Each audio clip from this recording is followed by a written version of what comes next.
मागील 5 वर्षाच्या कालावधीत बोगस केलेल्या विकास कामामुळे नवगाव जिल्हा परिषद गटाचे राष्ट्रवादी काँग्रेस अजित पवार गटाचे उमेदवार ज्ञानेश्वर कापसे हे चांगलेच अडचणीत सापडले आहेत। मतदार वर्गात कापसे विरोधात प्रचंड नाराजी दिसून येते। मागील निवडणुकीत जिल्हा परिषद सदस्य म्हणून ज्ञानेश्वर कापसे यांच्यावर विश्वास ठेवून मतदार राजांनी कापसे यांच्या पत्नी शिल्पा कापसे यांना मोठ्या मताने निवडून दिलं होतं। 5 वर्ष या पदाचा फायदा घेत त्यांचे पती ज्ञानेश्वर कापसे यांनी जनसेवा करण्याऐवजी मतदारसंघात फक्त गुत्तेदारी करून लाखो कोटी रुपये कमावले। त्यानंतर त्यांनी तालुक्याचे शिंदे शिवसेनेचे नेते खासदार संदीपान भुमरे यांच्याशी बेईमानी केली। या दरम्यान कापसे जिल्हा परिषद आणि सार्वजनिक बांधकाम विभागांतर्गत गावागावात थातूरमातूर कामे करून मतदारांची दिशाभूल करून लाखो कोटी रुपये आपल्या खिशात घातले।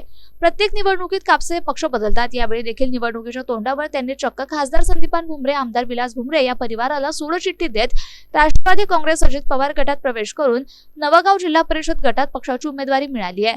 त्यांनी 5 वर्षात केलेली कामे अत्यंत बोगस आणि निकृष्ट दर्जाची केल्याने नवगाव जिल्हा परिषद गटात कापसे विरोधात मतदारात प्रचंड नाराजी दिसून येत असल्याचं प्रचारादरम्यान गावागावात मतदार बोगस निकृष्ट कामांबद्दल त्यांना जाब विचारत असल्याचं कापसे हे अडचणीत सापडलेत। गौतम बनकर, MCN न्यूज, पैठण।